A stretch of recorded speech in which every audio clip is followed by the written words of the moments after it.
झारखंड विधानसभा चुनाव से पहले एक और झारखंड मुक्ति मोर्चा के नेता ने भाजपा का दामन थामने का फैसला कर लिया है। लोबिन हेम्ब्रम भी अब भारतीय जनता पार्टी में शामिल होने जा रहे हैं। झारखंड भाजपा कार्यालय में मिलन समारोह का आयोजन किया गया। इसी समारोह में लोबिन हेम्ब्रम तीर धनुष छोड़कर कमल फूल के साथ हो जाएंगे। झारखंड की आपकी योजना आपकी सरकार आपके द्वार कार्यक्रम 30 अगस्त से शुरू हो गया है। पहले दिन राज्य के सभी जिलों में कुल 329 कैंप लगाए गए। पहले दिन विभिन्न योजनाओं के लिए 91,940 आवेदन आए। इसमें से 2,523 आवेदनों को निष्पादन किया गया। शेष आवेदनों को आगे की कार्रवाई के लिए भेज दिया गया है। झारखंड सरकार से मिली जानकारी के अनुसार 49,752 आवेदन अबुआ आवास योजना के लिए आए हैं। सर्वोच्च पेंशन योजना के लिए 5,781, सावित्रीबाई फुले किशोरी समृद्धि योजना के लिए 2,173, जाति प्रमाण पत्र के लिए 1,305, आवासीय प्रमाण पत्र के लिए 784, इनकम प्रमाण पत्र के लिए 761, कुल 61,567 आवेदन आए हैं। इनमें से 304 आवेदनों का मौके पर ही निष्पादन किया गया। झारखंड हाईकोर्ट ने झारखंड में आदिवासियों के धर्मांतरण को रोकने को लेकर दायर जनहित याचिका पर सुनवाई की। चीफ जस्टिस सुजीत नारायण प्रसाद और जस्टिस अरुण कुमार राय ने केंद्र सरकार व राज्य सरकार की ओर से आदेश के बाद भी जवाब दाखिल नहीं करने पर नाराजगी जताई है। झारखंड हाईकोर्ट ने फटकार लगाते हुए मौखिक रूप से कहा कि ऐसा प्रतीत होता है कि झारखंड में घुसपैठ के जरिए आदिवासियों के धर्मांतरण का खेल चल रहा है और दोनों सरकारें चुप है। राज्य सरकार को जवाब दायर करने के लिए हमने कई अवसर दिए लेकिन जवाब दाखिल नहीं हुआ। इस मुद्दे पर केंद्र सरकार भी उदासीन बनी हुई है तथा अपनी जवाब दाखिल नहीं कर रही है। लगता है कि केंद्र व राज्य सरकार मिलकर संवेदनशील मुद्दे पर जनता को भ्रमित कर रही है। यदि सरकार की ओर से जवाब दायर नहीं किया गया तो कोर्ट जुर्माना लगा सकता है। जिला परिवहन विभाग की ओर से शुक्रवार को डीएवी पब्लिक स्कूल कोयला नगर परिसर में स्कूल बसों की जांच की गई। इस दौरान 10 बसों पर 70,000 रुपये जुर्माना लगाया गया। जांच अभियान डीटीओ दिवाकर सी त्रिवेदी और एमबीआई अभय कुमार थे। इन्होंने बताया कि उपायुक्त माधवी मिश्रा ने धनबाद के सभी स्कूलों बसों को पेपर तथा वाहन चालक का ड्राइविंग लाइसेंस जाँच करने का निर्देश दिया गया। उसी संबंध में शुक्रवार को डीएवी पब्लिक स्कूल में वाहनों को जांच की गई। 4 वाहनों पर परमिट का उल्लंघन, 3 बस पर पीओसी फेल और 1 बस का फिटनेस सर्टिफिकेट नहीं होने पर जुर्माना लगाया गया। इसके अलावा कई बसों के चालकों ने वर्दी भी नहीं पहन रखी थी। स्कूल प्रबंधन को निर्देश दिया गया कि वाहनों से संबंधित सभी नियम का पालन करें, अन्यथा अगली बार बसों को जब्त कर लिया जाएगा। बाजार शुल्क के खिलाफ व्यवसायियों ने लगाया काला बिल्ला। झारखंड के व्यवसायिक अनिश्चितकाल के लिए व्यवसाय बंद करेंगे। झारखंड राज्य कृषि उपज और पशुधन संवर्धन और सुविधा अधिनियम 2022 को पुनः झारखंड में लागू करने के लिए प्रयास के विरोध में बाजार समिति के व्यवसायी एकजुट हो गए। शुक्रवार को व्यवसायियों ने काला बिल्ला लगाकर इसका विरोध जताया।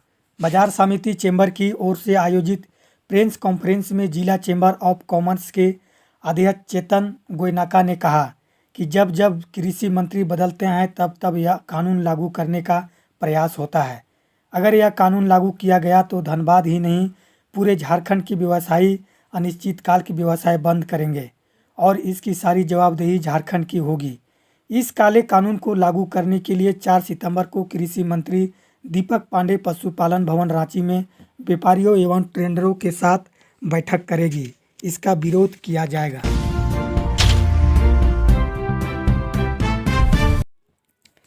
दिल्ली यूनिवर्सिटी के प्रोफेसर की पटना के मरवाड़ी होटल में संदिग्ध परिस्थिति में मौत। कोतवाली थाना क्षेत्र के डाक बंगला स्थित मरवाड़ी आवास गिरी होटल के कमरा नंबर 77 में शुक्रवार को एक प्रोफेसर की संदिग्ध परिस्थिति में मौत हो गई। मृतक की पहचान दिल्ली विश्वविद्यालय के प्रोफेसर 60 वर्षीय वाचस्पति मिश्रा के रूप में हुई है।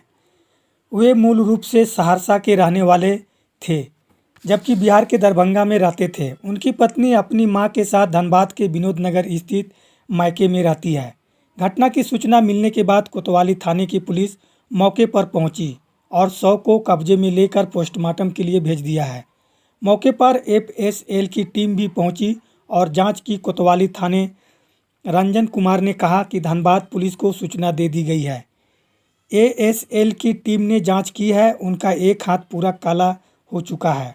मौत का कारण स्पष्ट नहीं हो पाया है। ऑटो चालकों की वर्दी निर्धारण के विरोध में प्रदर्शन। परिवहन विभाग झारखंड सरकार द्वारा ऑटो चालकों की वर्दी निर्धारण के निर्देश के विरोध में झारखंड परिवहन मजदूर यूनियन धनबाद के बैनर तले रणधीर वर्मा चौक पर विरोध प्रदर्शन किया। परिवहन विभाग से मांग की गई कि गरीब चालक वर्दी सिलवाने में असमर्थ हैं। विभाग अपने कोष से 2000 चालकों को वर्दी उपलब्ध कराएं।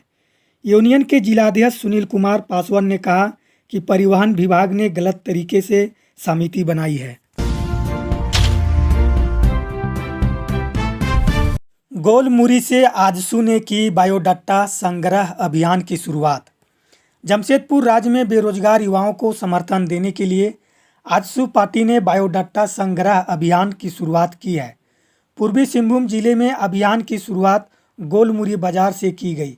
आजसू पार्टी के व्यापार प्रकोष्ठ के जिला अध्यक्ष अशोक मंडल और आजसू पार्टी जिला प्रवक्ता अप्पू तिवारी के नेतृत्व में अभियान चलाया गया। जिला प्रवक्ता अप्पू तिवारी ने कहा कि बेरोजगार युवाओं का बायोडाटा एकत्रित कर रांची में 8 सितंबर को होने वाले नवनिर्माण संकल्प सभा के दौरान प्रदेश के मुख्यमंत्री हेमंत सोरेन को सौंपा जाएगा। उन्होंने कहा कि 5 साल तक राज्य की वर्तमान सरकार युवाओं को ठगने का कार्य किया है। अस्पतालों में मरीज जमीन पर इलाज कराने को मजबूर। इमरजेंसी और वार्ड में बेड फुल। एमजीएम अस्पताल के अधीक्षक डॉक्टर रविंद्र कुमार ने कहा कि बरसात में वायरल फीवर के मरीजों की संख्या हर साल बढ़ जाती है। वहीं अस्पताल में बेड की संख्या सीमित है। बारिश के मौसम में सर्दी जुकाम और बुखार के साथ गंदगी, मच्छरों के प्रकोप तथा प्रदूषित जल के सेवन से diarrhoea, malaria, dengue, viral fever समेत अन्य कई तरह की रोगों को चपेट में लोग आ रहे हैं।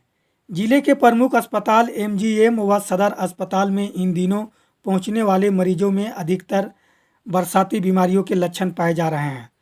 इस समय अस्पताल में सबसे ज़्यादा वायरल फीवर के मरीज पहुंच रहे हैं। इसके कारण अस्पतालों में बेड की कमी हो गई है, जिससे मरीजों की परेशानी बढ़ गई।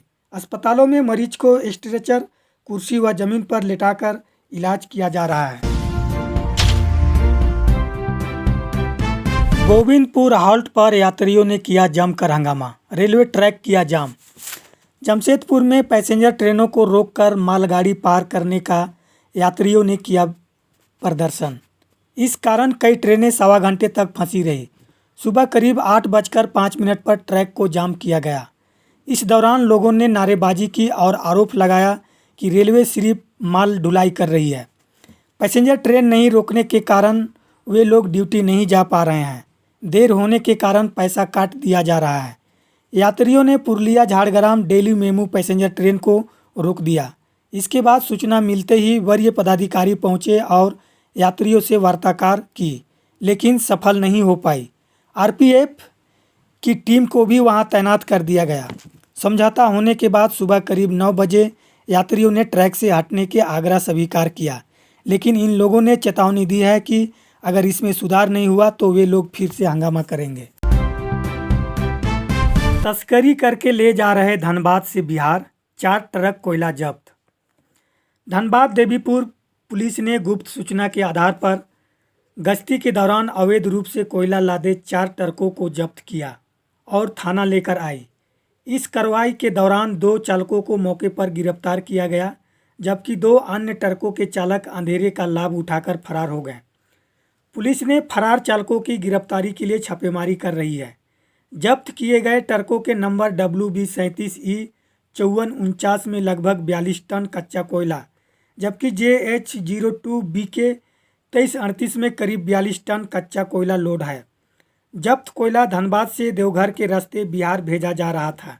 इसी क्रम धनबाद देवीपुर पुलिस ने सरपुरा मोड़ के पास अवैध कोयला लादे ट्रकों को पुलिस ने जब्त किया है।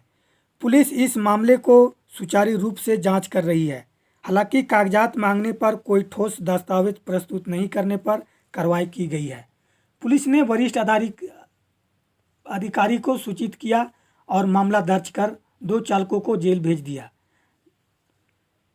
झारखंड के कोयला क्षेत्र में बड़े पैमाने पर अवैध तस्करी होती है, जिससे सरकार को रोजाना लाखों रुपए की हानि होती है। जेल से निकले पुराने अपराधियों की सतत निगरानी जरूरी, डीएसपी की अनुरोध।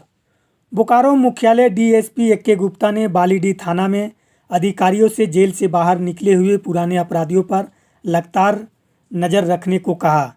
क्षेत्र में आने जाने वाले लोगों पर नज़र रखने के साथ लगातार गश्ती करने को कहा। निरीक्षण में पहुंचे डीएसपी थाना की कार्यशैली को देखकर खुश हुए। इंस्पेक्टर नवीन कुमार सिंह को टीम के साथ कार्य करने का निर्देश दिया। इससे पूर्व श्री गुप्ता ने थाना की दैनिक पंजिका पर नज़र डाला। इस दौरान फरार वारंटियों की गिरफ्तारी, लंबित मामलों को जल्द निष्पादित करने को कहा है। बिना ड्राइविंग लाइसेंस का चला रहा था हाइबा, 5 वाहन किए गए सीज। कौशल कुमार व जिला परिवहन पदाधिकारी जयप्रकाश करमाली के नेतृत्व में शुक्रवार को काठीकुंड प्रखंड में वाहन जांच अभियान चलाया गया। इस दौरान कोयला परिवहन में लगे हाइबा मालवाहक गाड़ियों समेत लाइन बस सहित करीब 100 से अधिक वाहनों को जांच की गई। बिना लाइसेंस के चल रहे हाइबा को जब्त कर लिया गया। डीटीओ जयप्रकाश करमाली और थाना प्रभारी त्रिपुरारी कुमार व पुलिस की टीम भी जांच अभियान के दौरान वाहन चालकों को driving licence, seat belt, helmet, चालान समेत अन्य कागजातों की जांच की।